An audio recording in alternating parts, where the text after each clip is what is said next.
ओम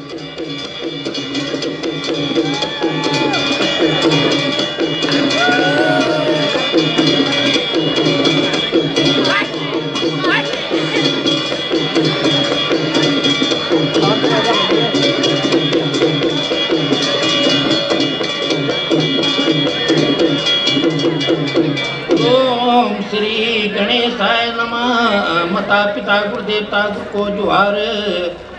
माई मर्दान का चेला हर मर्द मोड़ जाला, ढेर टूट जाला, बोल वाला अमर रह जाला। उन्हीं वीर वीरांगनों की गाथ है अमर रह जांदा ये या। ओ मर्दारे हर पौड़ी गढ़वाल माँ पट्टी गुराड सुमा गुराड गाँव च गुराड गाँव माँ इनी वीरांगना पैदा हुई जनी गढ़वाल माँ गढ़ देवी। ओ वीरांगना तीर रोतेली छई अर जैकू पिता गमू रोत च माता मैण च जय कवाला वादे दुए भाई वालाए।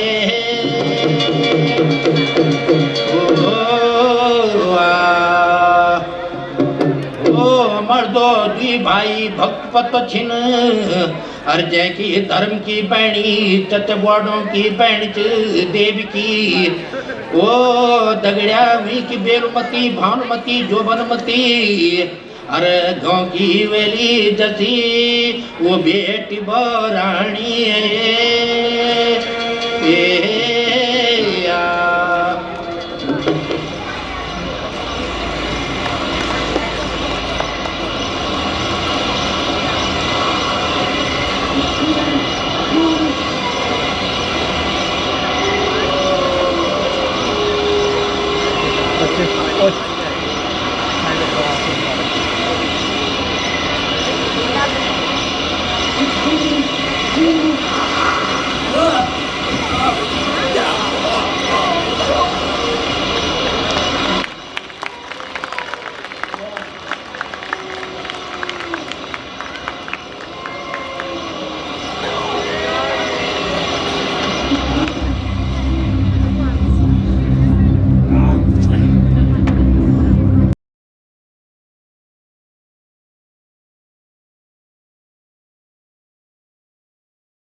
अरे तीनों अरे आई आई ना कहाँ है गई आई आई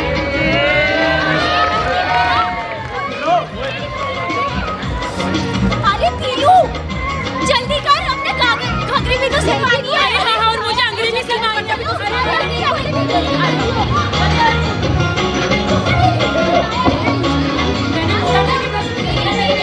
अरे तूने क्या कह रहे दर्जी दीदा से दर्जी दीदा तो अंगड़े पर दे मेरी घाघरे पर चमकदार मगज लगा दे दर्जी दीदा तो अंगड़े पर दे मेरी घाघरे पर चमकदार मगज लगा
महाराज की सेना में आया हुआ था धमांदों का कटर देखते ही सूरमा की सूरत और तलवार ताऊजी को भागी।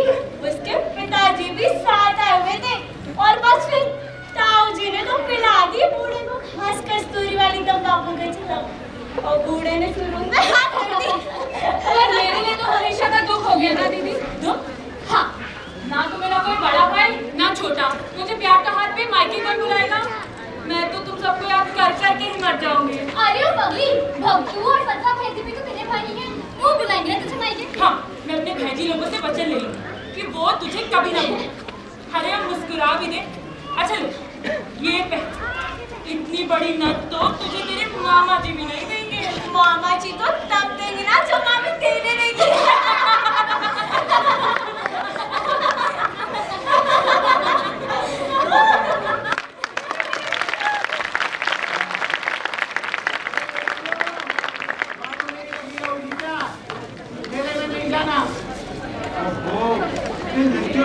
करना भी बड़ा मुश्किल का काम है। अरे हमारी तरफ से तो कोई देरी नहीं है बल्लू काका, लेकिन ये देव की अभी तक नहीं आई। अरे वो देव की कहाँ रह गई थी? रुक तो जा, सांस लेने दे, फिर दे लेना गालियाँ। इसमें क्या है? मिठाई मैं ऐसे खाने नहीं ले सकती। रुक तो जा, मेले में तो पहुँचने दे, यहाँ खाएंगे तो जाएगा। किसका वो? कच्चूरों का। 2 महीने पहले डॉक्टर बच्चों भाई ने मारा कच्चूरों को इसी खाई में मारा ना, है ना बल्लू काका? अरे ओ भूतो, तुम्हें भगतू और फतवा भेजी की कसम। भाई देखो कुछ भी ना। वैसे ये मिठाई आई कहाँ से? तो मैं क्या जानूं? उसी से पूछो जिसके ससुराल से आई है। काका आपने बताया कहाँ से हुआ हमारी तीनों का रिश्ता? दुनिया नहीं के कुंवर जी के साथ। ईड़ गांव के नैनो सरदार के पोते के साथ। हाँ, ठाकुर भवानी सिंह के साथ। काका कुंवर जी दिखने में कैसे हैं? भाई मैंने तो वर्षों पहले देखा था मेले में। लो अब तो वीडियो भी आ गया। चलो कई बार देखा है कुंवर जी को। अरे भाई ये बताओ हमारे कुंवर जी कैसे हैं? जिसके साथ अपनी तीलू का रिश्ता तय हुआ है। ओ चलो चलो।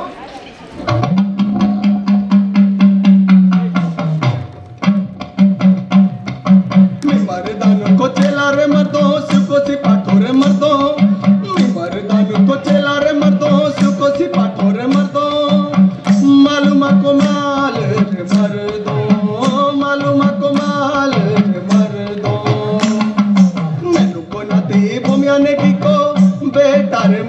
मर्दों मालूम कमाल मर्दों मालूम कमाल मर्दों बुढ़ो तक बुझा रे मर्दों मंगरियाली दिलवारी मर्दों मालूम कमाल मर्दों देखा दादा ना तलवार मारी देखा बाबा ना तलवार मारी मालूम कमाल अरे भाई हमें तो बस इतना बताओ कि हमारी तीलू जो है वो तो चांद का टुकड़ा है, तो हमारे कुंवर जी भी सूरज है कि नहीं?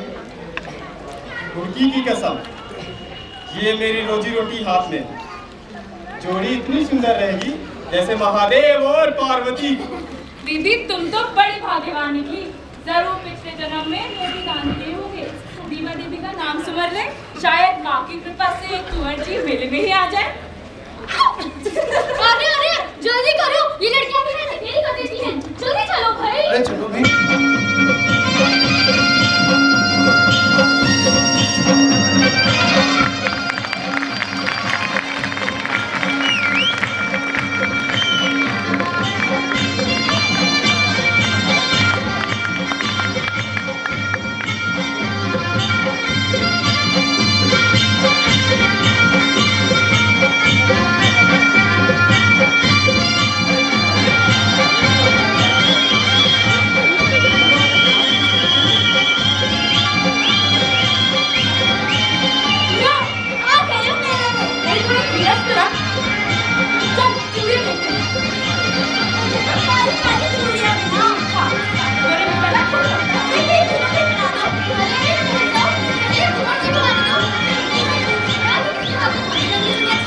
तुम्हें पता है मुझे ऐसी बातें बिल्कुल अच्छी नहीं लगती। अरे वो देख गिरगांव का निशान। चमकता हुआ क्या होगा? अरे हमारे जीजा जी होंगे। दीदी दीवा देवी ने तुम्हारी सुनी, अब वो ना बोलो। सदा मर्यादा कुछ तो जानना, किसी ने देख लिया तो तरह तरह की बातें करेगा। वो तो ढाई आ रहे हैं, मैं अब क्या करूं?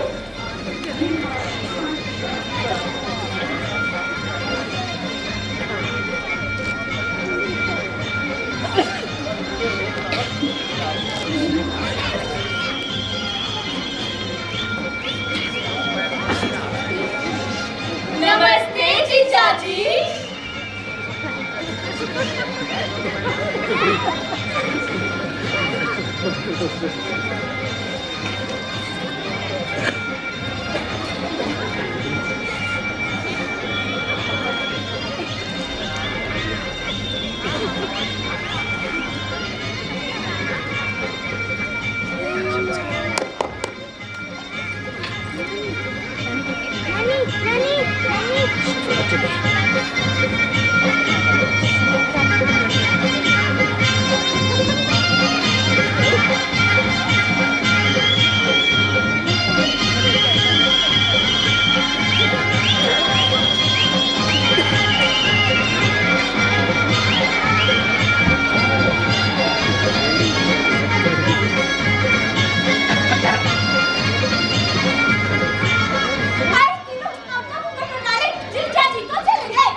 कौन हो?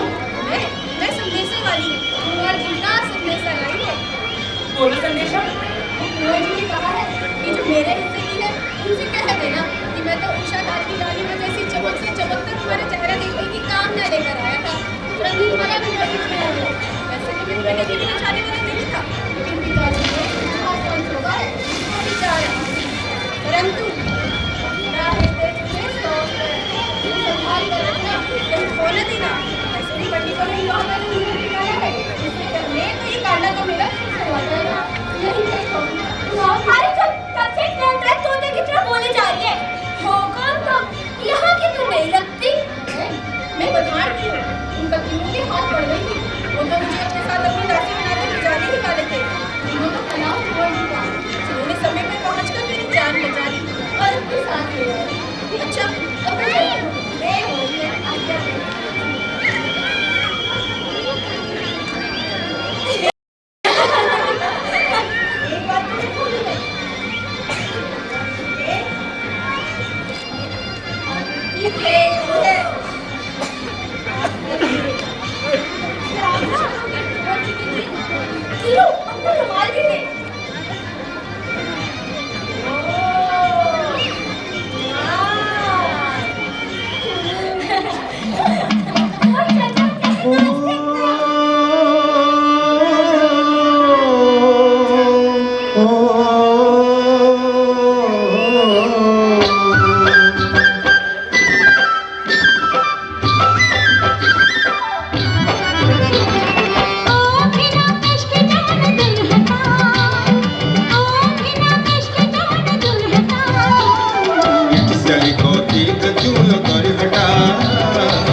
काका मल्लू काका मल्लू काका मल्लू काका मल्लू काका मल्लू काका मल्लू काका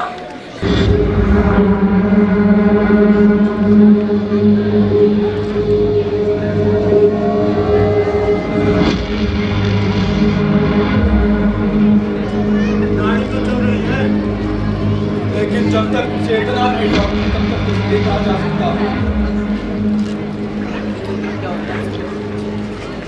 सचखंड की घड़ी टल चुकी है। अगर रजवाड़ जी चेतना और भगवान जी का कोई कुछ नहीं कर सकता। भगवान जी रजवाड़ जी, कैसे हैं आप? ठीक हूँ, पर मैं कहाँ हूँ? सराय खेत। सराय खेत और मेला। वहां से भागना पड़ा, आपके प्राण संकट में थे। मेले में ऐसा दुस्साहस, जानते हो वहां पे कौन कौन थे? सजवाड़, सजवाड़, ग्वाला, राव, खजवारी, राजपूत, एक से एक असूल थे वहां पे। अरे हुई हवा में तलवार उठा दे तो खड़े के खड़े देवदार ढा दे। मैंने समझाया था कि रुको, लेकिन जवान लोग बूढ़ों की सुनते कहाँ हैं?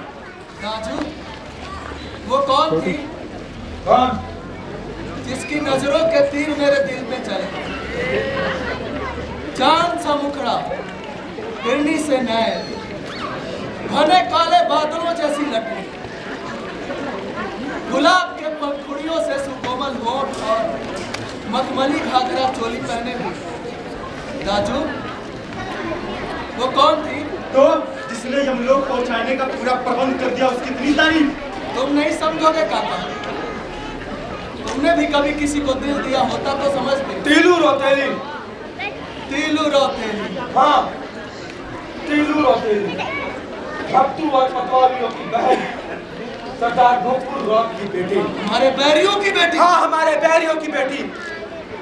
हमारे क्षेत्र के एक छत्र राज्य होने में केवल एक ही वादा है, और वो है भक्तू, और उसके बाद तो सांड, भक्तू और फतवा। कोई है? राजू, आप कुछ कह रहे थे भुप्पू रॉक के बारे में। कह रहा था कि भक्तू रॉक बनाना कोई आसान काम नहीं है। उसके एक बुलावे पे इतने लोग इकट्ठा हो जाते हैं जितने किसी राजा के बुलावे पे नहीं। फिर क्या किया जाए?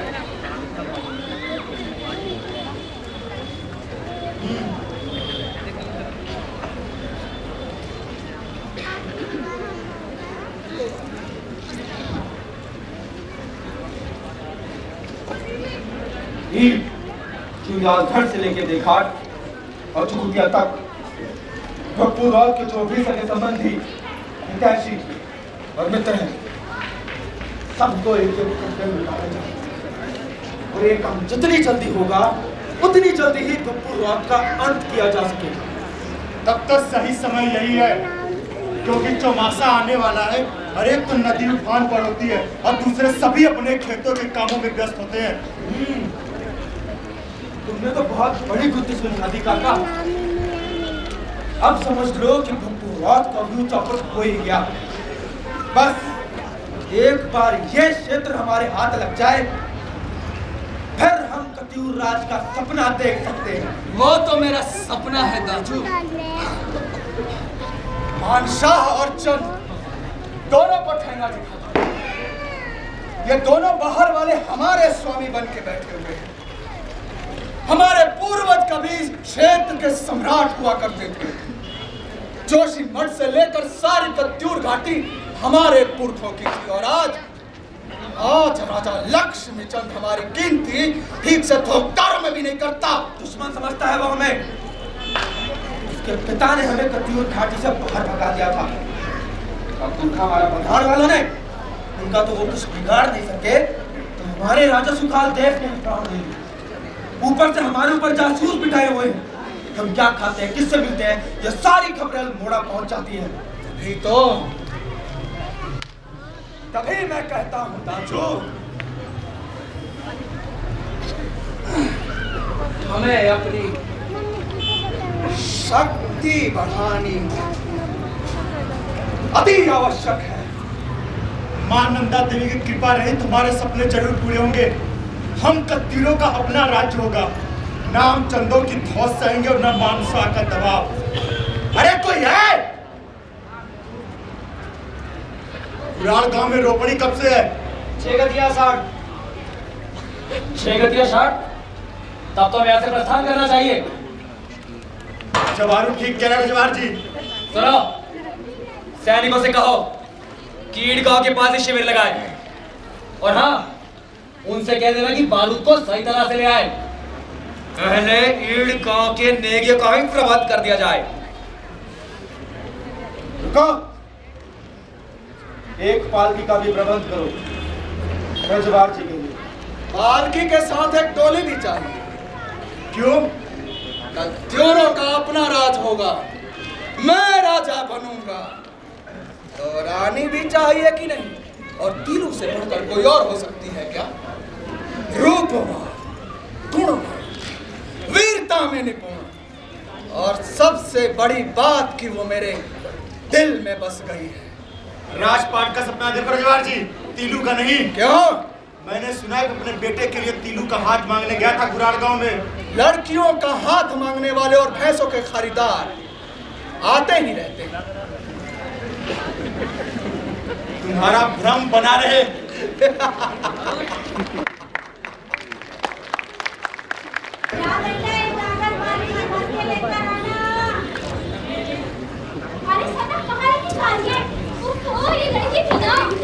क्या हुआ?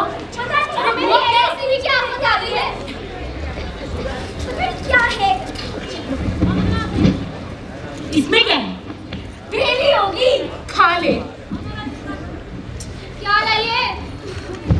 हे भग, ताई जी ने देख लिया तू ये गहने लाई है तो वो बहुत डांटेगी। मैं पहन के दिखाती हूँ, फिर बताना कैसी लगी। देवकी, एक काम कर, ये गहने तो सदा कोई पहनने दे। इस किस्मत वाली ने ना शादी के बाद रोज ये गहने पहनने हैं। जरा मैं भी अपने आप को इन गहनों से सजा लूं। कैसी लग रही हूँ मैं? बहुत प्यारी लगता है। अब भी आने वाली है तेरी डोली। डोली या फिर अर्थी? रुक जा, मैं बताती हूँ तुझे। ये कैसा लग रहा है? तीलू, तेरे हाथों में ना तलवार ही अच्छी लगती है। उस दिन मेले में नहीं देखा था कैसे दुरुस्त कर दिया था कत्यूर को? कैसे चल रही थी तीलू की तलवार? साए साए। वैसे तीलू, अगर मेले में थोड़ी देर और कुंवर जी रुक जाते और तुझे यूं तलवार चलाता हुआ देख लेते तो सचमुच तेरे तो दीवाने ही हो जाते। पर दीदी, तुमने अच्छा नहीं किया अपनी मुंह पे चादर डाल। तीलू, तुमने सचमुच कुंवर जी को नहीं देखा? तेरी सब ओहो, झूठी। तीलू तो कुंवर जी को उसने से तिरछी निगाह से देख रही थी। अच्छा, बताओ तो।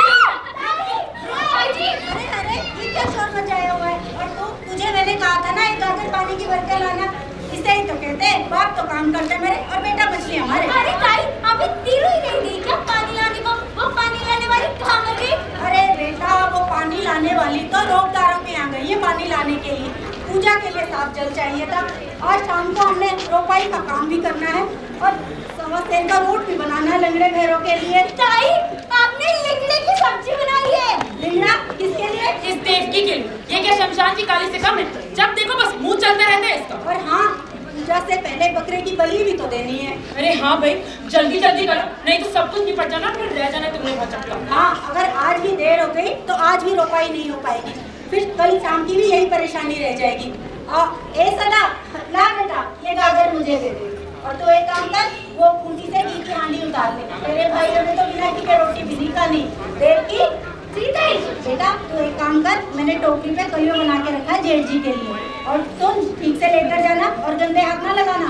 अरे हाँ हाँ, पिताजी के लिए सब्जी, ताऊ जी के लिए तंबाकू। आपको सब कुछ कैसे याद रहता है? कुछ भी नहीं भूलती आप। जब समय आएगा तुझे भी सब याद रहेगा। हाँ हाँ, ताई जी तो बहुत समझदार है। आखिरकार भंडार की बेटी क्या कर रही है? ताई जी सेवा निकाली थी आपकी ना। ज्यादा चापलूसी मत कर और चुपचाप से सबके सब काम पर लग जाओ। और जाते हुए एक एक हथियार ले लेना। और हाँ, वो धमाली ले जाना ना भूलना। पर धमाली किसने माँ? अरे उन कत्यूरों का क्या भरोसा, न जाने कब कहाँ से आ जाए बरसाती मेंढक। अरे नहीं, उन कत्यूरों को तो मेले में हमने अच्छे से दुरुस्त कर दिया था, तब से 4 पाँव पे चल रहे बल्लू। पर वो बल्लू तो कह रहा था कि उन्होंने ईडगांव का घेराव कर लिया है। पता नहीं क्या कहती रहती है। दीदी, अरे माँ कीड़ा, माँ कीड़ा। क्या होता रहता है तुम सबको? क्या देखो?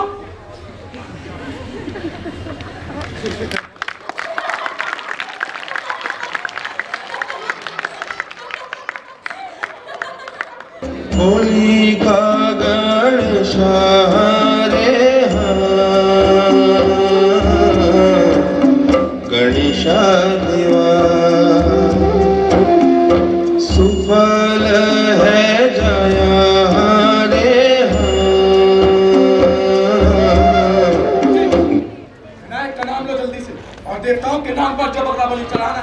उसको चढ़ाओ फटाफट। अरे तुझे कहाँ की देर हो रही है बख्तू? जिंदों ने ईड़ को घेर लिया है। नेकियों का संदेश आया है अभी एक घड़ी पहले। मैं सेना लेकर तुरंत निकलना होगा। इन लोगों ने भी भारी उत्पात मचा रखा है महाराज। अरे जब मानसा अपने घर लौट गया और लक्ष्मी चंद संधि करके अल्मोड़ा चले गए तो ये लोग यहाँ क्या कर रहे हैं? लक्ष्मी चंद ने उन्हें हमारे पीछे लगा दिया है ताकि हम कभी भी मानशाह का साथ देने का नाम न ले सके। लेकिन पिताजी, राजा तो हमारे मानशाह ही है। अरे ओ, मानशाह रहेगा पल्ली पर और तूने फिर जाना इस पर। और फिर आप बोलना क्या चाहते हैं? बोलना क्या है? मानशाह तो घायल हो गया था उस दिन, पता नहीं जिंदा है या मर गया। कत्तीर और चंदा ने दोनों ने मिलकर हमारे टुकड़े टुकड़े कर दिए। आओ जी, आप शायद भूल रहे हैं, हम भी राजपूत हैं। इस समय मुझे बस इतना ही याद है कि कत्तीर और चंदों के साथ बिगाड़ कर कोई फायदा नहीं है। अरे महाराज, मेरे विचार से तो इस समय हमें केवल रुपए के बारे में सोचना चाहिए। गुरुजी ठीक कह रहे हैं। तो आइए महाराज, आइए। लो पंडित जी, अब तो बहू भी आ गई है, जल्दी से पूजा का श्री गणेश कीजिए। हाँ हाँ, आइए महाराज, आइए।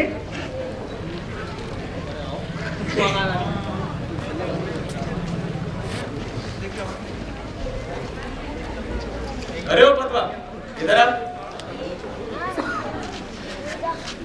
बैठ।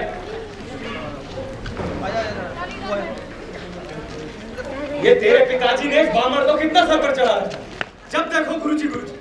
आओ जी, आप तो जानते ही हैं, शिबू पोखरियाल जी बड़े ज्ञानी हैं, खाली बड़े ब्राह्मण ही नहीं, और उनसे पुरोहितों का रिश्ता है हमारा। अब आप भी बताइए कि नाता बड़ा क्या पाता? नाता ही अगर बड़ा होता तो बड़े होने के नाते एक खानदानी मुझे नहीं मिली थी। आप चिंता न करें तो मैं बचा रहा तो देखाट तक सारे खेत जीत दूंगा तुम्हारे लिए। करते रहना उस पे ठोकदारी। भविष्य की कौन जानता है कि आगे क्या होगा। अरे ओ बेटा पत्तवा, वो बकरे को लेकर आ तो चावल रोली डालते उस पर। आया गुरुजी, आज तो दोपहर में पूजा खत्म कर दी आपने। भाजी, उस बकरे को मत मारो। खून देखकर मेरा जी बहुत घबराता है। अरे हटा ना कर ले। देख ले माँ अपनी राजपूतानी, और इसे कत्यूरा से लड़ना पड़ा तो। भाजी वो तो शत्रु, मगर ये तो बेबस प्राणी। मत मारो इसे। माँ, मेरा जी आज बहुत घबरा रहा है। शगुन नहीं करते बेटा। हे बचवा, जा तू उसे ले जा, इसे मैं देखती हूँ। भक्तू, जा भाई की मदद कर। कुछ नहीं होता बेटा। आइए महाराज, आइए।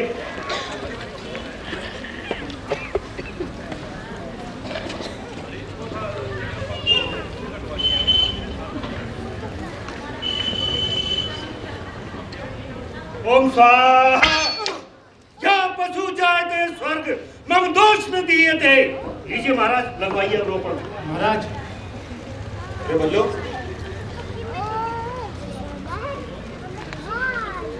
अब वो क्या बात है?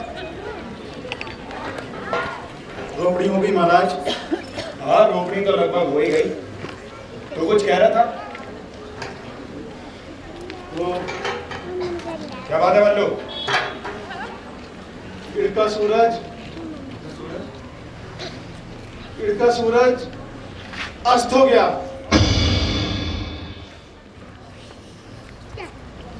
कुंवर जी ने तो उनके साथ खूब टक्कर दी, प्राण छोड़ दिए, लेकिन तलवार नहीं छोड़ी। कुछ लोग तो भाग गए, और जो बिंदा और जीतू के हाथ लगे उन्हें बेचने के लिए हरिद्वार और रामनगर भेज दिया गया है। और बहू बेटियों ने अपनी मर्यादा बचाने के लिए नदी में छलांग लगा दी। बस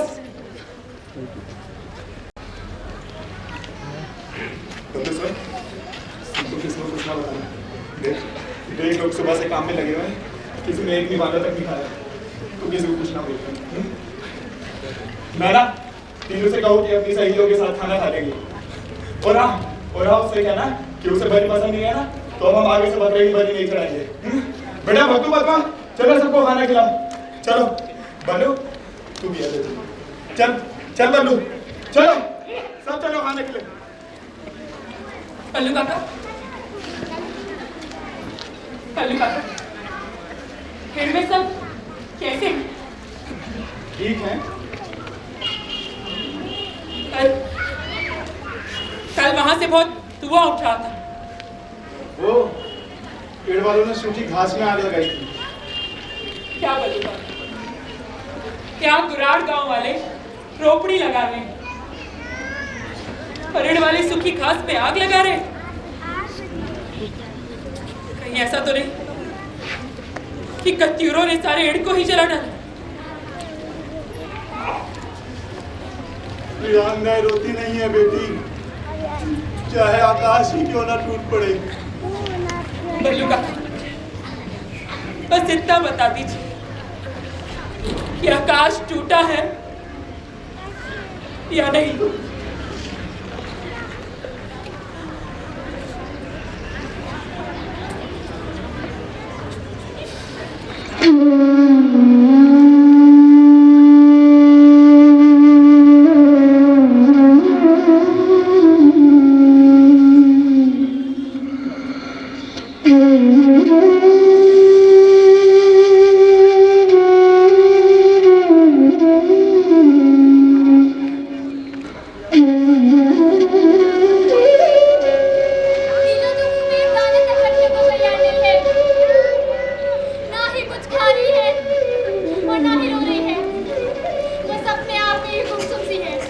उसको समझाओ, बात ही की तो की थी, कोई ब्याह थोड़ी हो गया था उसका उस भागे के साथ। हाँ, मेरे हो गए होते तब कोई बात भी, हमें बिगड़ा ही क्या है?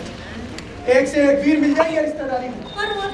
पर वो तो क्या, वो तो उस अभागे के लिए अपने प्राण तक खोने को तैयार है। अब उसका भविष्य, ये समय नहीं है ये बातें करने का।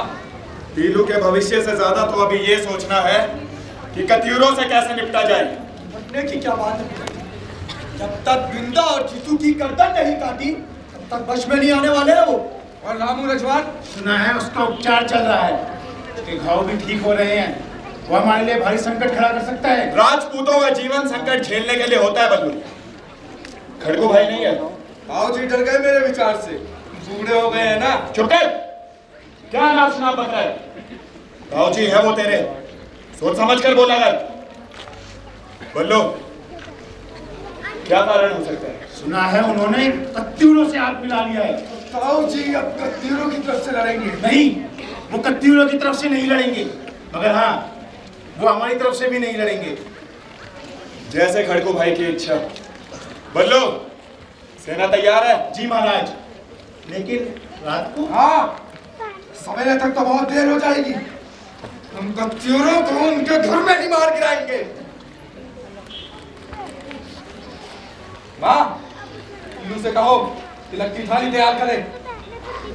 थाली तैयार है भैया।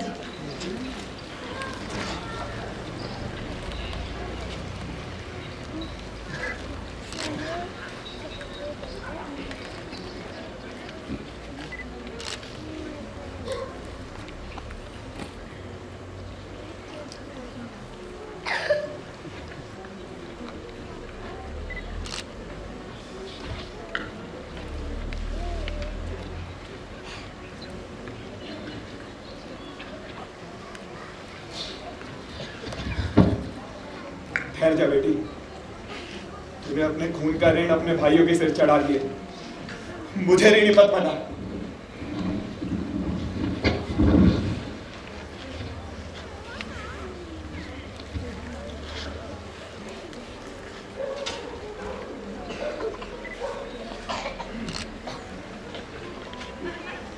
पिताजी, मैं सब जानता हूं बेटी, जो हुआ उसमें तेरा कोई दोष नहीं था। तो फिर तुझे किस बात का डर था? जो हुआ उसे एक दुस्वप्न समझकर भूल जा बेटी। वो अबाधा इतनी उम्र लिखवा कर लाया था, और फिर उससे तेरा ब्याह भी तो नहीं हुआ था पगली। ये क्या कम बड़ी बात है? और चल अब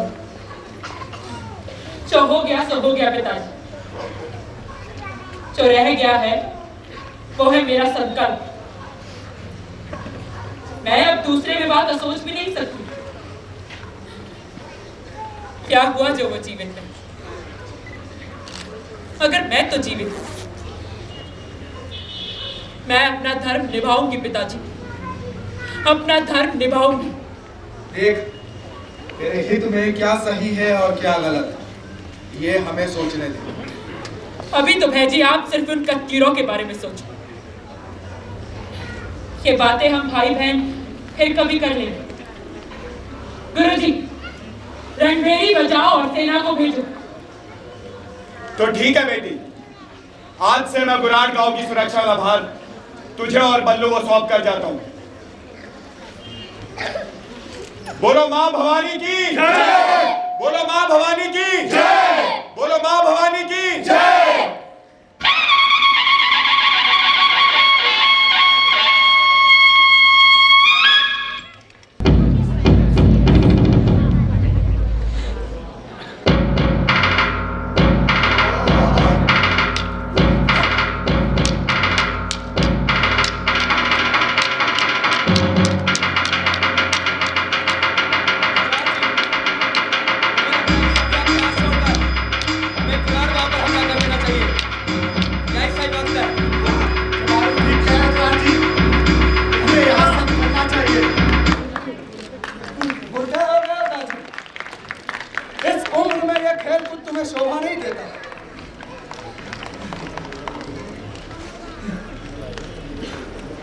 आ जाइए रजवार जी।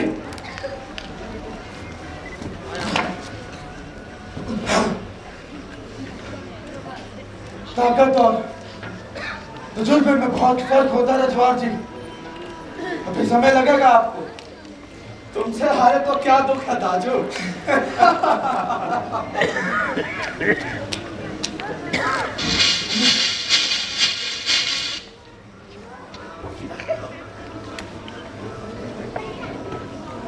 कौन है? क्या? खड़कुरोत, ज्यादा ना पर बहुत। अरे खड़कू भाई तुम। रजवार जी, हमें अब निकलना चाहिए। इतनी नगरियात किसने जीतू रजवार? नगरियात हमारे सिपाहियों ने भक्तू और मतवा को लोग पहुंचा। और तो और सराय खेत में भी भप्पू का चारों खाने जत कर। रगरियाट हमें नहीं, गुराड़ गांव वालों को होनी चाहिए। खड़कू भाई, तुमने हमारा बहुत साथ दिया है। तुम्हारे जैसे वीर अगर भुप्पू की ओर से युद्ध करता कि युद्ध का परिणाम उल्टा भी हो सकता था। अब हम गणेशु, संत दयाल, राम भंडारी और भल्लू को मारने निकला और उनके मरते ही हमारा एक छत्र राज्य का सपना पूरा। और फिर गुराड़ गांव की खड़कुरो, ज्यादा ना पर बहुत। गुराड़ गांव को चलाने की योजना चल रही है तुम्हारी। इतना अंदाजा तो मैं लगा ही लेता हूं। अब वहां का होने वाला धोखदार मैं हूं। मैं रोतो की आन बान और शान अब मेरे हाथों में। यहीं से लौट जाओ, वरना और अगर हम ना जाए तो बिंदा से पूछ, वो भली बात जानता है खड़कू को। खड़कू रोत, ज्यादा ना पर बहुत। खड़कू भाई तो यारों के यार है। यारी की खातिर इन्होंने अपने भाई को भी छोड़ दिया। इस युद्ध में हमारे बहुत से लोग मारे जा चुके हैं। उनके बाल बच्चों के भरण पोषण के लिए अन्न और पैसा चाहिए। बारूद भी कम नहीं लगा। ऊपर से लक्ष्मी चंद कहता है कि हमारे राजदासियों और सैनिकों के वेतन भी तुम दो। तो ठीक है, तुम्हारा बोला हुआ करार बना रहेगा। जो कोई भी तुम्हारा लिखा हुआ पत्र हम तक लेकर आएगा, उसे वेतन दे दिया जाएगा। तो ठीक है, पर हाँ, जहां जहां हमारे लोग हैं उन्हें कोई भी कष्ट नहीं होना चाहिए। बस तुम वेतन सही समय पर पहुंचाते रहना। ऐसा ना हो कि लक्ष्मी चंद हमें परेशान करे। और हाँ, जो लोग कत्यूरे के विरुद्ध विद्रोह करेंगे, उन उपद्रवों को संभालने की व्यवस्था तुम्हें करनी होगी। पर इससे मुझे क्या मिलेगा? साहेब तुम्हारा। तुम वहां के थोपना। अगर तुम कहो तो मैं लक्ष्मी चंद से तामपत्र पर लिखवा कर दे सकता हूं। और वैसे भी खड़कू जी, तुमसे बिगाड़ कर हमें क्या मिलेगा? बस तुम वेतन सही समय पर पहुंचाते रहना। और अगर श्रीनगर वालों ने कोई उत्पात मचाया तो शाह ने कोई चोर चपड़ की तो हम श्रीनगर ही उजाड़ देंगे। खड़कू भाई, तुम हम पर विश्वास रखो। विश्वास क्यों नहीं? खड़कू रो ज्यादा ना पर बहुत।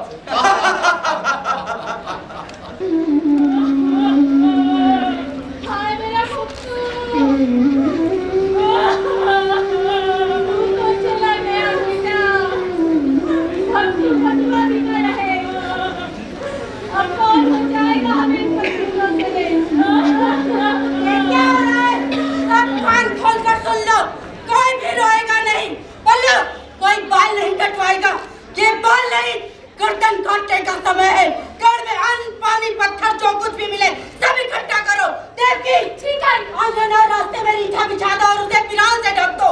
बेलू, ठीक है जी। तुम अपने साथियों के साथ तलवारें और पत्थर लेकर मोर्चे पर खड़ी रहना। जैसे ही जमारू और बिंदा के सैनिक गांव में घुसेंगे, वो रीठों पर फिसल जाएंगे।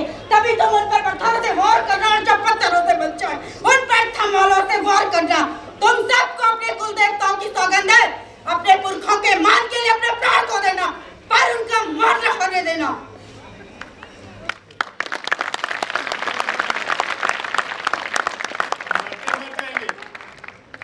पर दुश्मनों को भी जिंदा नहीं छोड़ेंगे। हाँ, हम आखिरी सांस तक रहेंगे। धन्य हो तुम सभी। मैं तुम सबसे यही सुनना चाहती हूँ। बोलो माँ भवानी की जय। बोलो माँ भवानी की जय। बोलो माँ भवानी की जय। बोलो माँ भवानी की जय।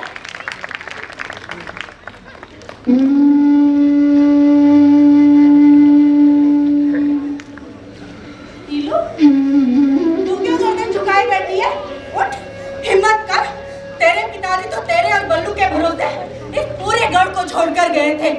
मेरे सुहाग और मेरे बेटों ने रोहतक के मान सम्मान के लिए अपने प्राण न्यौछावर कर दिए। उनको खोने के बाद भी मैंने आस नहीं छोड़ी। पर आज तेरे मुरझाए हुए चेहरे को देखकर लग रहा है जैसे मैं बिल्कुल अकेली रह गई हूँ। मुझे लग रहा है तूने मेरा नहीं बल्कि किसी सियानी का दूध पिया है। मेरी सारी कोशिशें सब व्यर्थ हो रही है नीलू, सब व्यर्थ हो रहा है। नहीं माँ, नहीं। मैं एक दिन तुझे ये सच करके दिखाऊंगी कि मैंने तेरा दूध पिया, एक शेरनी का दूध पिया है माँ।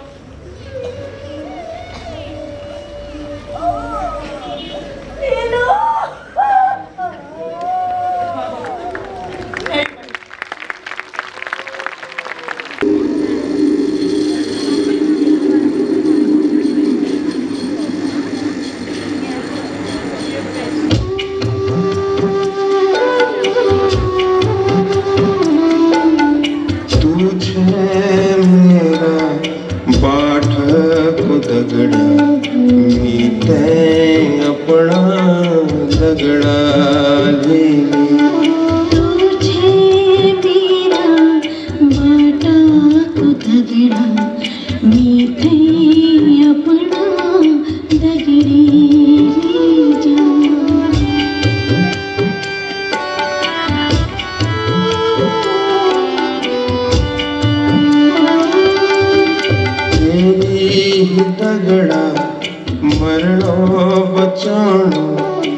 जुग जुग बाटे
मेला आने वाला है।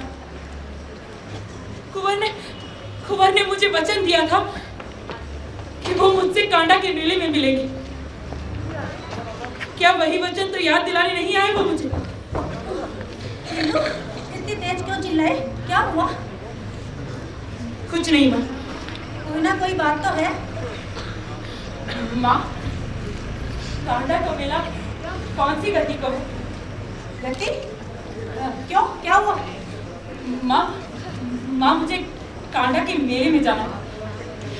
कांडा के मेले में जाना है? हाँ माँ, वो देवकी और बेलू भी कई दिनों से जोर कर रहे हैं। तेरे पिता और भाई युद्ध में मारे गए थे वहाँ। जिस धरती पर उनका लहू गिरा है वहाँ मेले में जाएगी तू? अरे तेरा दिमाग तो ठीक है। उन खत्यूरों की कुदृष्टि तुझ पर पड़ गई तो सोच उनकी आत्मा पर क्या बीतेगी। जो मुझ पर बीत रही है वो तू नहीं जानती माँ। और जो मुझ पर बीत रही है वो तू अच्छी तरह से जानती है। किस लिए जीवित हूँ मैं? जब तक कि तेरे भाई और पिता के हत्यारों को मरता हुआ न देख लूं। तो माँ, मैं भी तो तेरे लिए ही जीवित हूँ माँ। हाँ, तभी कर रही है मेले में जाने की जिद। आज अगर तेरे भाइयों में से कोई एक भी जिंदा होता तो इस संत की मर्यादा बिना चरवाहे के पशु जैसी न होती। आज अगर मेरे बेटों में से कोई एक भी जिंदा होता तो दुश्मनों के लहू से अपने पिता को तर्पण देते। यही कहना चाहती है ना माँ? तो सुन माँ, मैं तीलू रौतेली आज अपनी कुल देवी की सौ खा के कहती कि अगर मैं अपने पिता का अंश हूं तो दुश्मनों के लहू से अपने पिता को तर्पण मैं दूंगी, नहीं तो मुझे नर्क में भी जगह ना मिले। और कि जब तक अपना प्रण पूरा ना कर लूं मैं तुझे अपना मुंह भी नहीं दिखाऊंगी। महाराज, महाराज हमको रात भक्तों और पत्ता की मृत्यु पर संतों मुनियाजी शोक प्रकट करने आए हैं।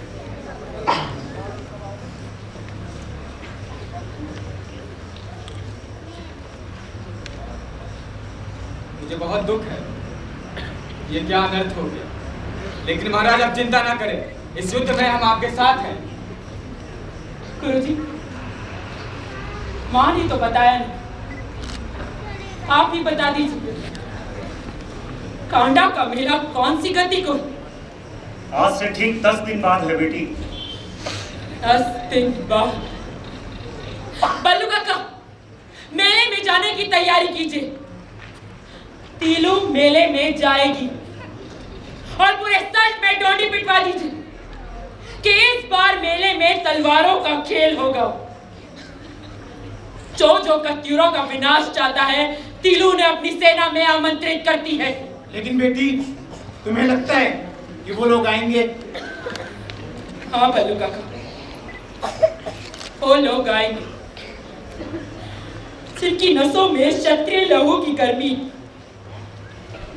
जिन्हें अपनी बहन बेटियों की मर्यादा प्यारी, जिन्होंने अपने बेटों को अपनी आंखों के सामने दम तोड़ते हुए देखा, जिन्होंने अपनी बहन बेटियों को अपनी मर्यादा बचाने के लिए नदियों में छलांग लगाते हुए देखा, वो सब आएंगे। कह दीजिए सबसे कि तीलू रौतेली ने अपनी मां को वचन दिया कि दुश्मनों के लहू से अपने पिता और भाइयों को तर्पण देगी। जो अपने पितरों के ऋण से ऋण होना चाहता हो आकर हमारा साथ दे। कसम है अपनी बेटी की बेटी, तुम्हारी प्रतिज्ञा जरूर पूरी होगी। मैं भी जाऊंगा ठाकुरों के साथ। तुम्हारा संदेश मेरे हुड़की के साथ बनकर सारे साल्ट में गूंजेंगे और भयंकर बरसात बनकर दुश्मनों की सेना को ऐसे नीचे गिरा देंगे जैसे गेहूं की बाली तूफान में जमीन पर लुढ़क जाती है। मैंने कुछ ज्यादा तो नहीं कहा? वो सब तो ठीक है, लेकिन हमें श्रीनगर से सहायता मिलनी चाहिए। वहाँ से कुछ नहीं मिलेगा। लेकिन गुरुराज जी के बारे में सब पता लग गया होगा कि संत की चौकीदारी के वही एकमात्र उत्तराधिकारी है। भक्तों और बतवा के बाद वही है जो इस संत को संभाल सकते हैं। ये सत्य नहीं है, मैं भी जीवित हूँ। लेकिन बेटी तुम तो लड़की हो और राजपाट वीर पुरुषों के हाथ में ही शोभा देता है। गुरुजी, आप पुरोहित, क्या नहीं, मगर अगर सब कुछ पुरुषों के बस में ही होता तो ब्रह्मा विष्णु महेश भगवती की शक्ति के आगे झुकते नहीं। तुम्हारी बात ठीक है बेटी, लेकिन तुम्हें इसका प्रमाण देना होगा कि तुम्हें राजपाट संभालने के लायक हो। मैं प्रमाण दूंगी गुरुजी, बस कांडा का मेला आने दो। तीलू, तुमने जिस रास्ते पर चलने का निर्णय लिया है उसमें बहुत सी रुकावटें हैं। सबसे बड़ी रुकावट है खड़कू रौद, जाना नाम पर बहुत। रानी महाराज, सुनने में आया कत्तियों ने सल्ट की ठोकदारी खड़कू जी को सौंप दी है और बदले में खड़कू जी घी के मटके, दही की हांडियां, गाय, भेड़, बकरियां और भी बहुत कुछ भेंट में देंगे। लेकिन वो देंगे कहाँ से? प्रजा से। और कहाँ से? लेकिन प्रजा भेंट हमें देगी या उनको? और बहुरानी महाराज, अगर श्रीनगर समय पर भेंट नहीं पहुंची तो क्षमा कीजिए, आपकी सरदारी खतरे में। वैसे भी युद्ध और बरसात में सब नष्ट हो गए, वो कहाँ से दे पाएंगे? श्रीनगर को भेंट में देने के लिए कुछ न कुछ प्रबंध तो करना ही होगा, लेकिन कत्यूरों को एक मुट्ठी अनाज नहीं मिलनी चाहिए। जाओ पूरे सल्ट में संदेशा भिजवा दो। और खड़कू जी? जेठ जी, उनसे कहना कि कत्यूरों ने भले ही उन्हें पूरे सल्ट की सरदारी सौंप दी हो, लेकिन जब तक सल्ट की बहु बेटियां जीवित हैं उन्हें यहाँ से कुछ नहीं मिलेगा, कुछ नहीं। तब तो समय अच्छा है, खड़कू जी भी सल्ट से बाहर। फिर तो हमें खैरागढ़ पर आक्रमण कर देना चाहिए, ये आगे की योजना के लिए सबसे ठीक रहेगा। संतू जी, जब आप सभी तीलू के साथ हैं तो तीलू ये युद्ध जरूर जीतेगी। समस्त शीघ्रम। जय मां। जय मां भवानी। जय मां भवानी। जय मां भवानी। जय मां भवानी। जय मां भवानी।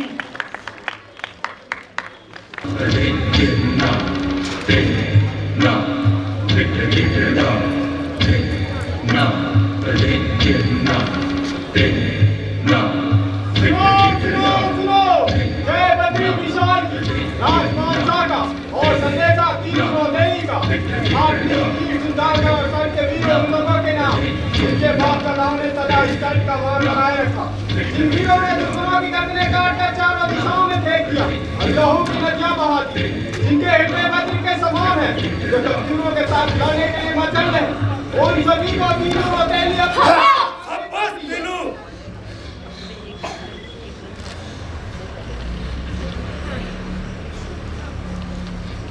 तीलू, विद्या को पता लग गया कि हम दल तैयार कर रहे हैं और वो हम पर पहले आक्रमण करने की योजना बना रहा है। अब हम क्या करेंगे? रजाई डालकर सो जाते हैं। क्यों? ठीक है ना बेन? अरे वो हम पर आक्रमण करे उससे पहले हमें उन पर आक्रमण कर देना चाहिए। लेकिन अभी हमारा दल भी पूरी तरह से तैयार नहीं है। बड़े दल से कुछ नहीं होता देश की, बस शेर जैसी ताकत और चीते जैसी रफ्तार के साथ हमें उन पर आक्रमण करना होगा। तुम ठीक कह रही हो बेन, हम कत्यूरों पर पीछे से वार करेंगे जिससे सारे कत्यूर सकपका जाएंगे। तेरी विजय हो, खैरागढ़ पर आक्रमण करने जा रही है बेटी। हाँ, तेरे मामा रामू भंडारी और भंडारियों के वीर भड़ भी तेरी मदद के लिए निकल पड़े। उनका संदेश आया और हाँ, बल्लू बता रहा था कि कंकु डंगवाल मुझसे जसुरत कुसिया नेगी भी तेरी मदद के लिए पूरे दल बल के साथ निकल पड़े हैं। ये तो बहुत शुभ समाचार है माँ। अगर ऐसा रहा तो हमारी विजय निश्चित है। हे दीवा माँ, मेरी बेटी की रक्षा करना। गिमड़ू, ये ले। और तेरे ताऊजी तीलू? ताऊजी की चिंता तू मत करना, वो तो सल्ट में भी नहीं, और अगर आ भी गए तो सचमुच मेरे ऊपर हथियार उठाएंगे। मैं उनकी चिड़िया हूँ, तो मुझे विदा कर। दीदी, दीदी, दीदी, ये देख, दादी दीदा ने तेरे लिए क्या भेजा है।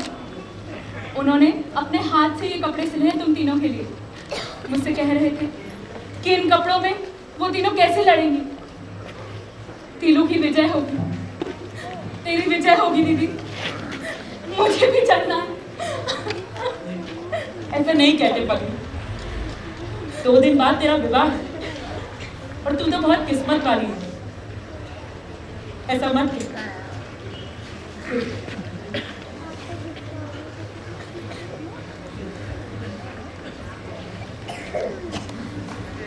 अब मुझे विदा करो।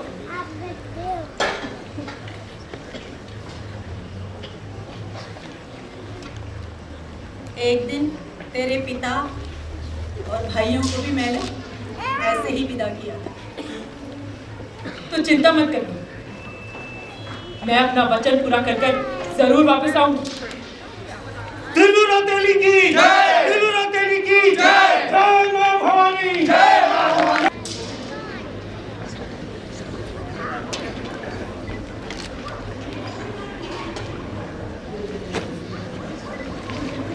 देवकी, तू तो ऐसे तैयार हो रही है जैसे किसी युद्ध में नहीं विवाह में जाना हो। बेलू, युद्ध भी किसी विवाह से कम है क्या? और फिर वैसे भी ऐसे विवाह से तो युद्ध ही भला, ना किसी सास की किरकिर, ना किसी ससुर की बड़बड़, मरते सीधा स्वर। और फिर बेलू, मेरे ये काले पुराने बाल देख के और मेरी ये कजरारी आंखें देख के दुश्मन तो वैसे मरे हो जाएंगे। क्या बस ठीक है ना, इस तलवार की जरूरत तो तुझे होगी। अरे बेलू, वैसे तो मैं दुश्मनों को अपनी आंखों से ही घायल कर दूं, लेकिन उनकी गर्दन काटने के लिए तलवार भी तो चाहिए ना। भाई देख देवकी, बातों में तो तुझसे कोई भगवान नहीं जीत पाए। चल जल्दी कर, मुझे युद्ध के और भी प्रबंध करने हैं।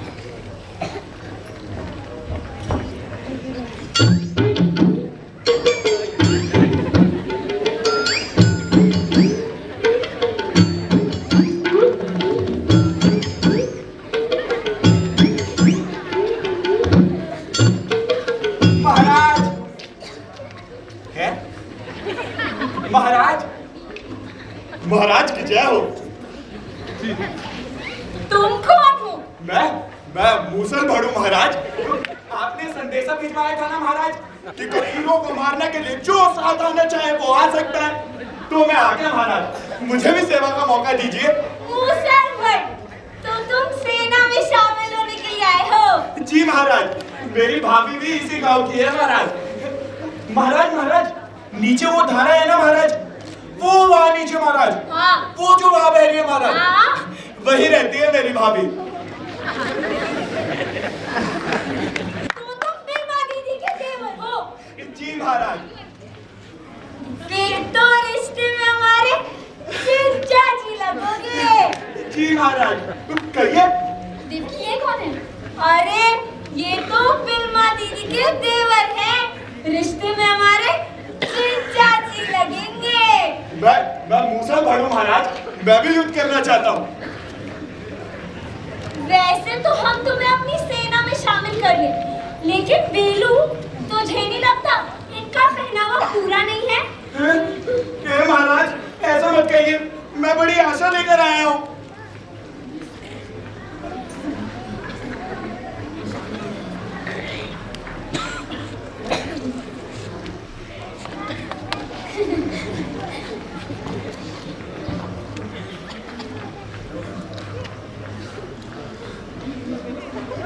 देवकी, किन्हें क्या करने वाली है? देवकी, अरे अरे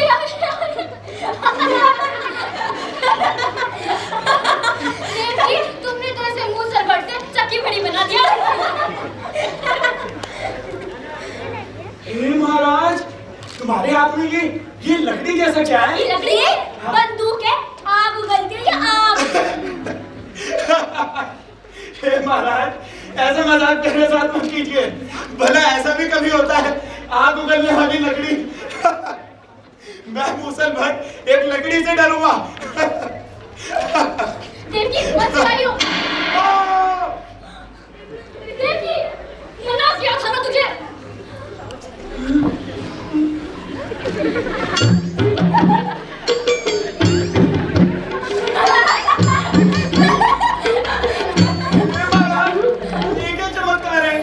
तलवार, त्रिशूल, धनुष, बाण सब देखे और सुने हुए हैं, लेकिन ये आग निकालने वाली लकड़ी मैंने आज ही देखी है महाराज। क्या नाम बताया आपने इसका? ये बंदूक है, चाहिए तो है? नहीं महाराज, मेरा मूसल भी बड़ा चमत्कारी है, एक बार में 40 किलो धान कूट देता है। खसी नहीं डोली। देवकी, तीलू, बेटी और बंदूकें तो नहीं पहुंच पाई हैं। कोई बात नहीं गुरुजी, हमारी तलवारें ही उन तीरों के लिए बहुत है। तो फिर ठीक है, मैं गणेशु बंगारी और रामू भंडारी बाईं ओर से आगे बढ़ेंगे। तुम थोड़ा पीछे ही रहो। गुरुजी, आप इस हमले में सम्मिलित ना हो। अगर मुझे कुछ हो गया तो आप दूसरी तीरू ला सकते हैं, मगर आपको कुछ हो गया तो हम आप जैसा गुरु कहाँ से लाएंगे? रणभूमि में भावनाओं के लिए कोई स्थान नहीं होता बेटी। और इस बूढ़े की तो बिल्कुल चिंता मत कर। मेरी हड्डियां वज्र की तरह हैं। उन कत्यूरों की तलवारों का उस पर कोई असर नहीं होगा। माँ भवानी तेरी रक्षा करे। खाने का बंदोबस्त करो। बेलू जी संतुनिया चलो। चलिए महाराज। यहाँ हमें खाने का प्रबंध करने चलना है। लेकिन मैं तो यहाँ युद्ध करने आया था। बाद में कर लेना, पहले खाने का तो प्रबंध कर लो। शक्ल तो ऐसी बना रहे हो, तुम्हें पता है सालियों के कहने पे तो जिज्जा अपनी जान भी दे देते हैं। तो तुम्हारे लिए इतना सा काम भी कर सकते हो। अच्छा ठीक है, चलो।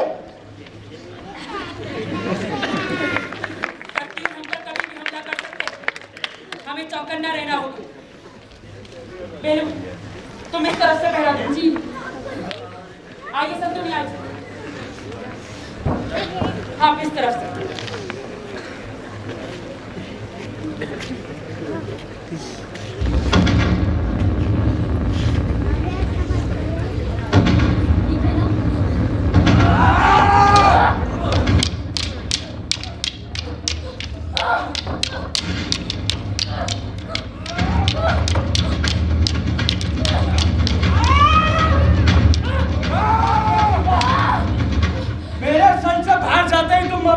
षड्यंत्र किया, शर्म नहीं आई तुझे?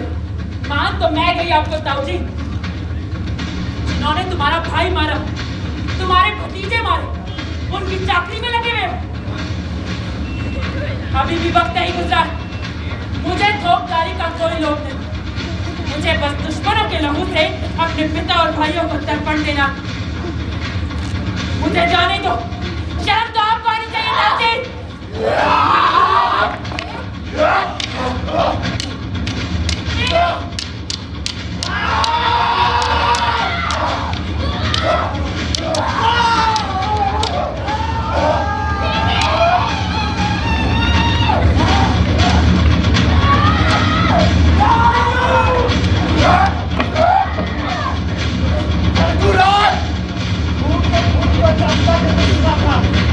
आज देख लिया तकदीरों के साथ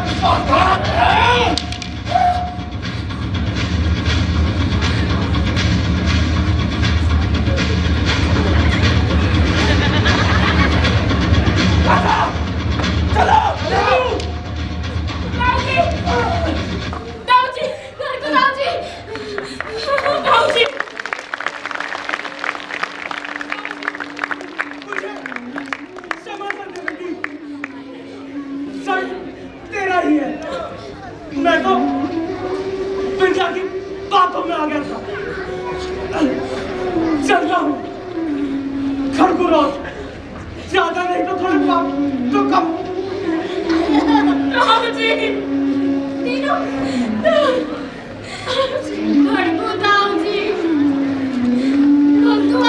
भेजी को तो इतना प्यार नहीं करते थे, पर तीलू तेरे लिए तो अपनी जान तक न्यौछावर करने को तैयार थे। तो कर तो दिया जिन्होंने मुझ पर अपनी जान ने। संतुनियाल जी,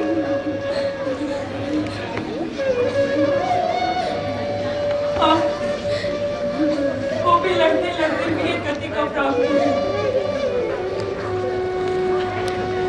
देखिए, इनके अंतिम संस्कार में कोई कमी नहीं आनी चाहिए।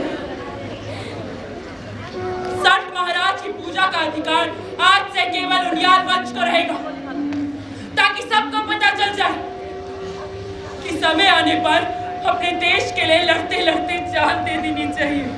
महाराज, खाना तैयार है।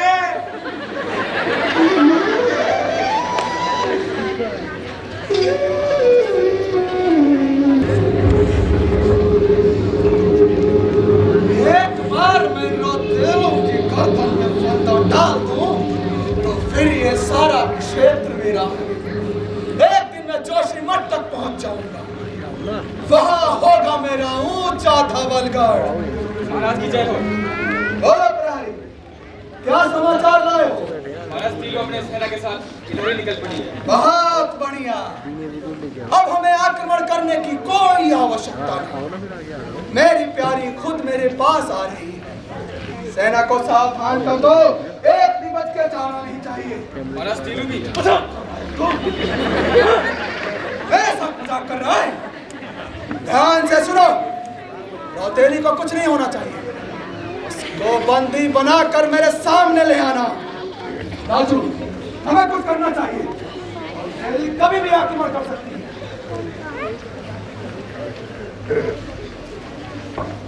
हमें रात भर सैनिकों को चढ़ने के लिए करना होगा। क्या कहते हो काका?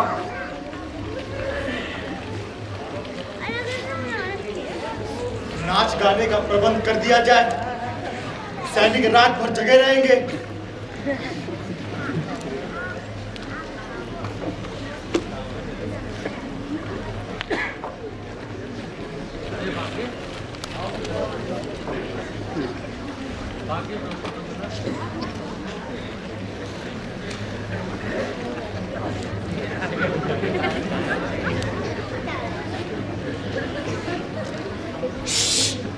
मसाल बुझा दो। जलती मसाल देखकर कत्यूरे सावधान हो जाएंगे। और जब तक सारा दल नदी पार न कर ले, कोई मसाल नहीं जलेगी। समझे? जी गुरुजी।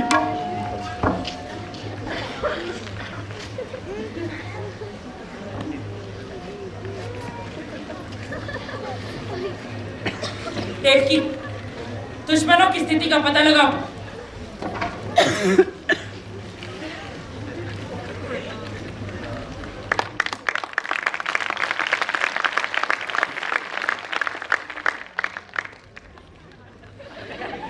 तीनों दुश्मन कुछ दूरी पर है। ये कैसी ध्वनि? झिमड़ू, जी महाराज। आगे जाकर ध्यान से सुनो, ये कैसी ध्वनि है?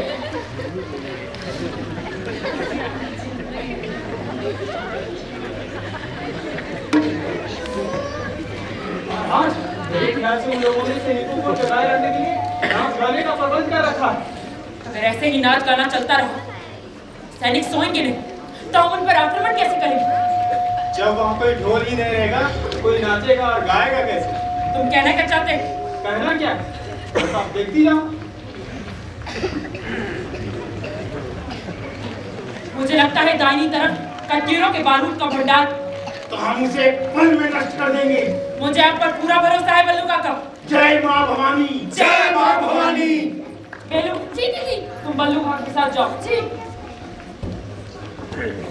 महाराज, आप कहे तो अभी इन सबको ठिकाने लगा देता हूँ। नहीं, ऐसे में बहुत से लोग बेवजह मारे जाएंगे।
मुझे तो उसके प्राण ले हैं। इस वक्त केवल अपने प्राण बचाने के बारे में सोचो। चूहा बच्चे में तो जा सकते हैं।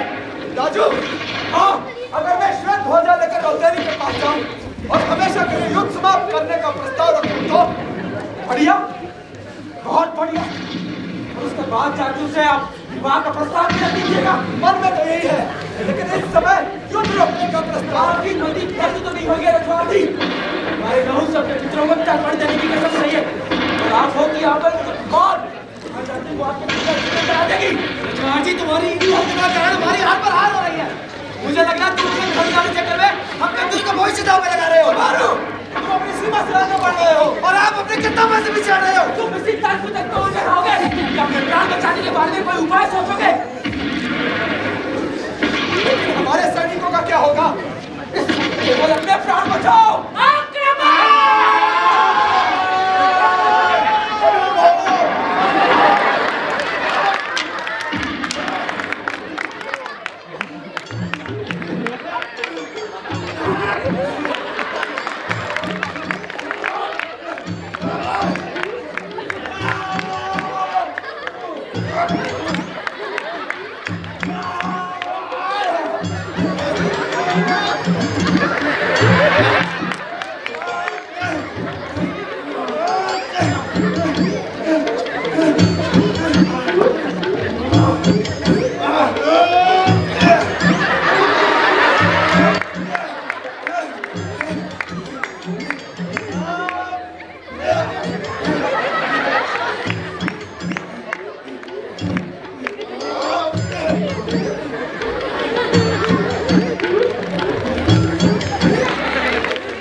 जी को लेके निकल।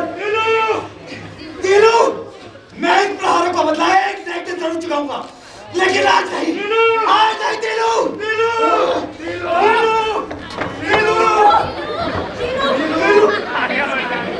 तुम ठीक तो हो बेटी?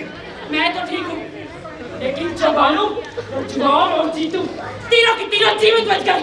चिंता मत कर बेटी, बिंदा मारा गया है और उनके लोग भी हमसे डरे हुए हैं। मुजफ्फर, आज तुमने बिंदा को मौत के घाट उतारकर अपने रण कौशल का परिचय दिया है। बहुत खूब।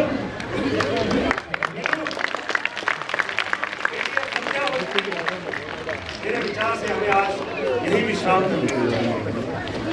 ठीक है, आप लोग जाकर विश्राम कीजिए। बल्लू, सबके लिए खाने का प्रबंध करो। जी गुरु जी।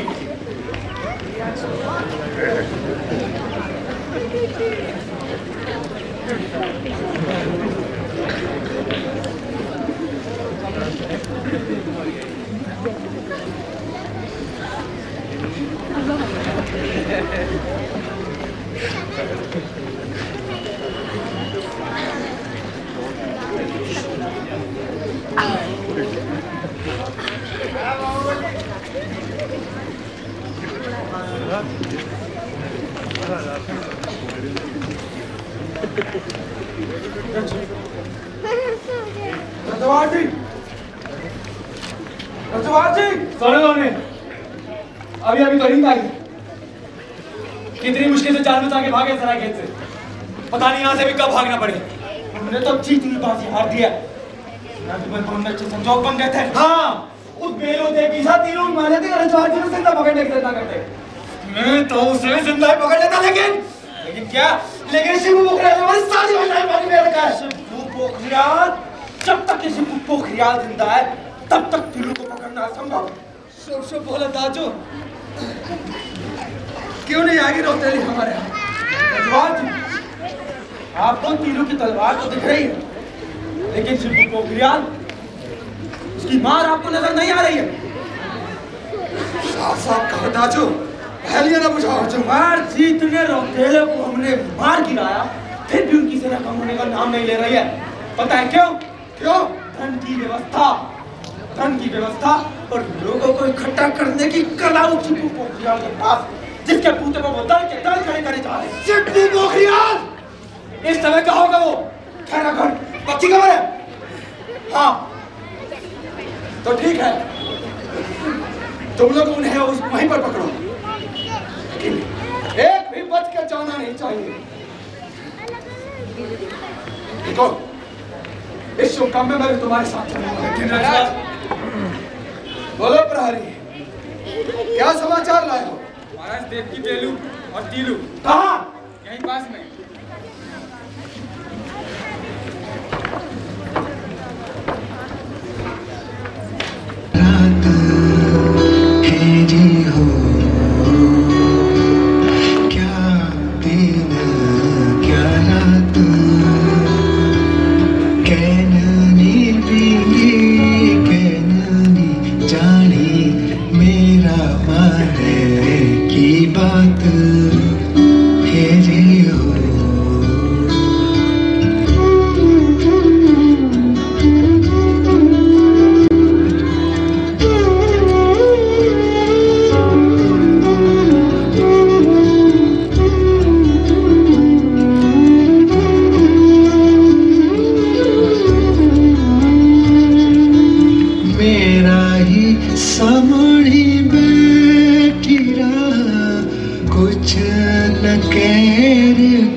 कैसी जिंदगी हो गई है हमारी बेटी।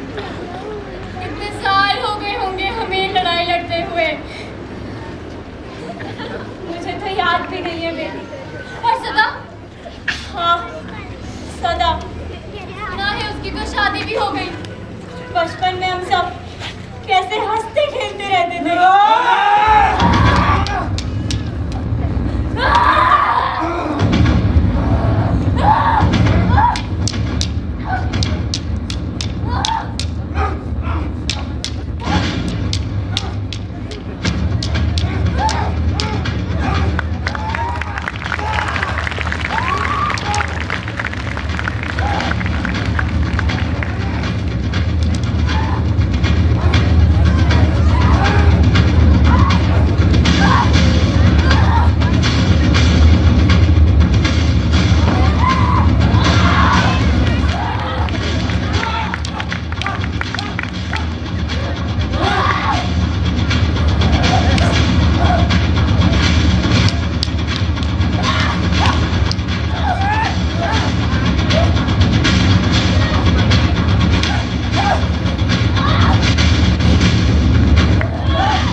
और मामा रामू भंडारी विदा ले रहे हैं। नहीं!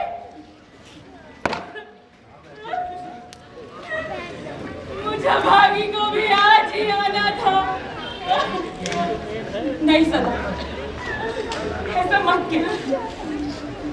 तू तो बहुत किस्मत वाली है, बदकिस्मत तो मैं जो हर रोज अपने किसी ना किसी को खोने में लगी।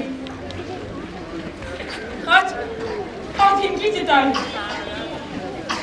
अल्लाह जाने किसकी बारी,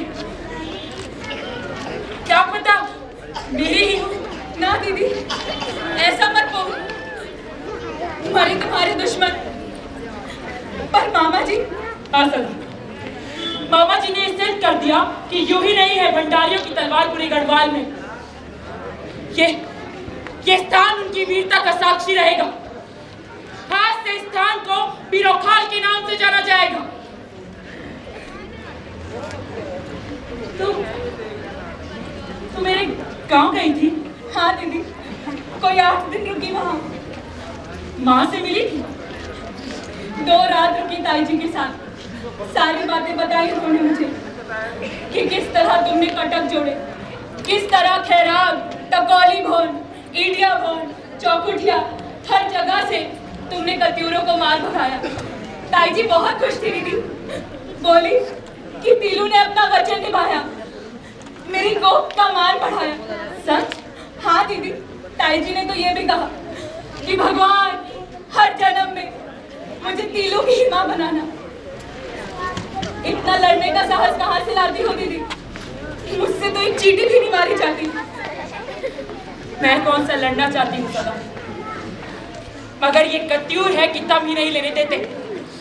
जब मुझे पता चलता है कि हमारी बहन बेटियों के साथ बुरा बर्ताव करते हैं तो मुझसे बर्दाश्त नहीं होता। मेरा मन करता है कि इनकी गर्दनें काट के दीवार में चिनवा दूं, ताकि सबको पता चल जाए कि जो हमारी बहन बेटियों के साथ ऐसा बर्ताव करेगा उनका यही परिणाम होगा। दीदी, तुझसे एक बात पूछूं? अब हर बात क्या पूछ के बोले? पूछ। कुंवर से तो तेरी सिर्फ बात ही हुई थी, तुझे नहीं लगता कि विवाह ना करके तुझसे कोई भूल हो गई? क्या सही है और क्या गलत, ये तो सोचने का समय ही नहीं है। जब भी मैं अकेली होती हूँ तो कुंवर की यादों में खो जाती हूँ। आंखें बंद करती हूँ, वो सिर्फ उन्हीं की छवि नजर आती, और आंखें खोलती हूँ तो फिर से अकेली हो जाती हूँ। मैं चिड़ियाओं की तरह उड़ना चाहती हूँ, मगर मेरे कर्तव्य मेरे सामने आकर खड़े हो जाते हैं। अब समझ में आता है कि स्त्री कोमल बेल नहीं होती, बल्कि देवदास की तरह दृढ़ होती। मैं तेरा दर्द समझ सकती हूँ दीदी, लेकिन तूने तो साबित कर दिया कि नारी कोई नाजुक बेल नहीं। आज घर घर में तेरे, बेलू और देवकी के ही पराक्रम के चर्चे हैं। चर्चा करने से क्या होता है सदा? क्या होता है चर्चा करने से? जब तक हर कोई अपनी बेटी को देवकी, बेलू या तीलू जैसा न बनाए तो इस देश का कुछ भला नहीं हो सकता।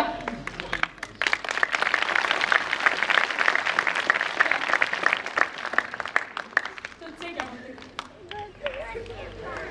और बहुत रात हो गई, अब तुझे चलना चाहिए।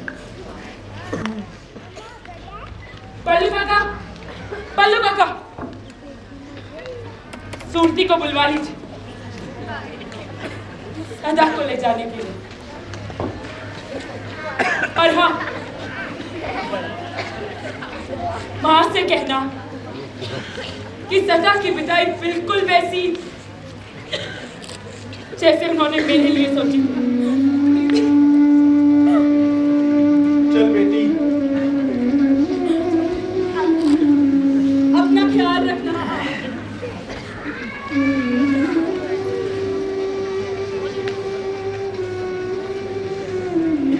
सौभाग्यवती हो।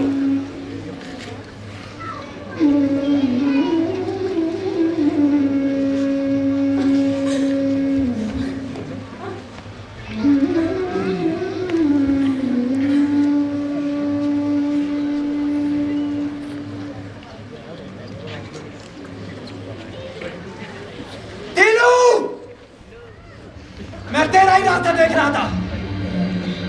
तूने सारे कत्तीलों को मार डाला। मैंने तुझे कहा था कि मैं तेरे प्रहारों का बदला एक न एक दिन जरूर चुकाऊंगा, और आज वो दिन आ गया है।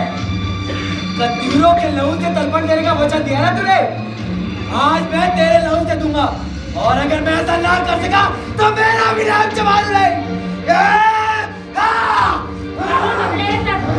तर्पण तो तेरे लहू से भी दे रहा था, तो चलो आज ही सही। मारू, तेरे भाइयों के खून से तो सभी घर हाथ लगे। तू किस किस को मारेगा? जवारू, पहले मुझसे तो दोनों हाथ कर रहे। गुरुजी, रणभूमि में क्षत्रिय ब्राह्मण तीर्थ में अच्छा लगते हैं। हट यहाँ से, किसी और को आने दो। अरे बापी, जवानों के अंतुरा, ज्यादा न मदद के अंतुरा। आप सब पीछे हट जाइए, उसने मुझे चुनौती दी है।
चाहते थे, और इस युग में सिर्फ मैं चाहता हूँ, जवारू चाहता है। नहीं चले नहीं, भले ही गर्दन टूट जाए, लेकिन ये पाँव का टक नहीं खुलेगा। अगर चाहे तो रोक दूंगा।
आज दुश्मनों के लहू से हम सर को तर्पण देती हूँ। अपनी इस पुत्री का तर्पण स्वीकार करें।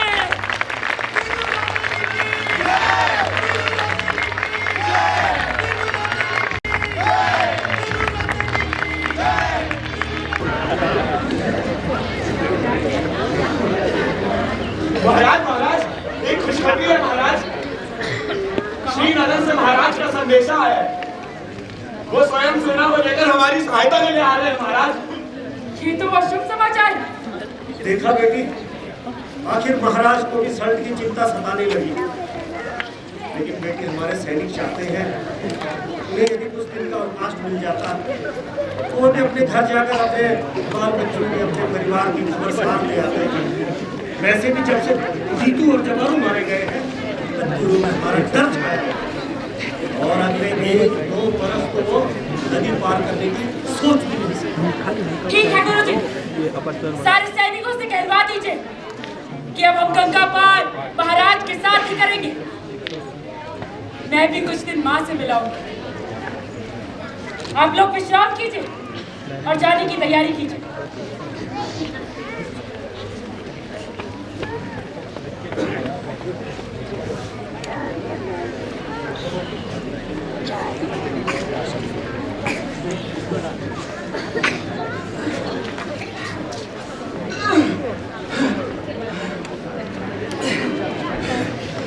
एक तरफ ये लक्ष्मी चंद और दूसरी तरफ रौतेली।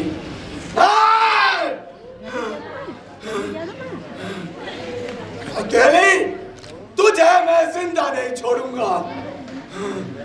मुझे आसंती देव और बासंती देवी की सौगंध है, मैं अपना बदला जरूर लूंगा। अब मेरा एक ही लक्ष्य है, बदला बदला बदला।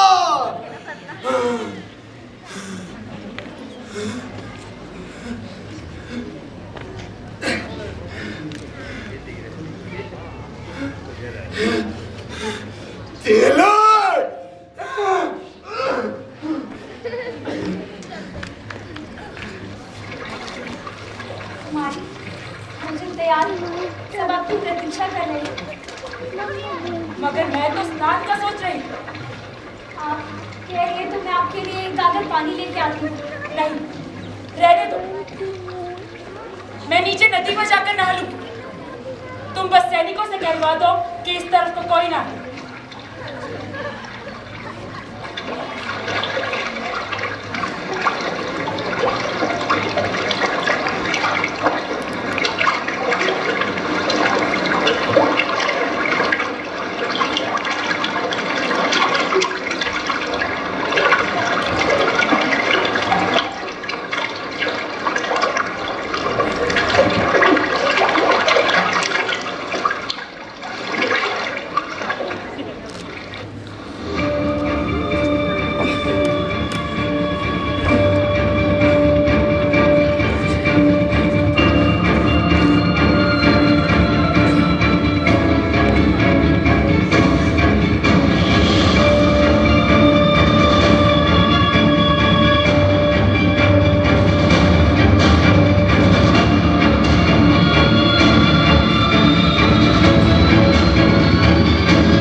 बचपन से लेकर आज तक मैंने एक ही सपना देखा था, कन्या और सम्राट की फिर से स्थापना। लेकिन जब से तेरी तलवार मेरे सीने पे चढ़ी है, तब से एक और सपना है। अब सम्राट की महारानी तीनों ही बनेगी। अपने सपने को अधूरा ही रहने दे रफ्तार। कहीं ऐसा ना हो कि अपने सपनों के साथ तू भी भस्म हो जाए।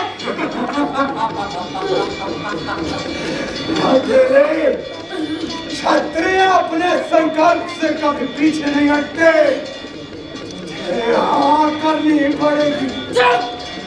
धिक्कार है तुझ जैसे क्षत्रिय पर। अगर तू क्षत्रिय होता तो तू पीछे से वार ना करता। प्यार और युद्ध में सब कुछ है, क्या ताकत और क्या कपट। लगता है तेरा काल तुझे यहाँ खींच लाया। तेरा कंठ फोड़कर तेरा जिगरा बाहर निकालूंगी और तेरे लहू से अपने पितरों को तर्पण दूंगी।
तूने कतीरों को मारकर मेरी आत्मा को प्रसन्न कर दिया।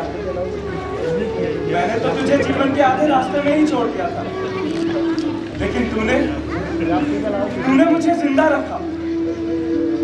अपने सपनों में, अपने कार्य में। इस जन्म में तो मैं तेरा साथ न दे सका, लेकिन ईश्वर से प्रार्थना करूंगा कि अगले जन्म में मुझे प्रायश्चित करने का मौका अवश्य दे, और हर जन्म तू ही मेरी जीवन संगिनी बने। मैंने कुछ नहीं किया रघुराम, मैंने तो सिर्फ अपना धर्म निभाया। और किसने कहा कि तुम मेरे साथ नहीं? मेरे तन मन, मेरे कण कण में सिर्फ तुम ही तो हो और हमेशा रहो।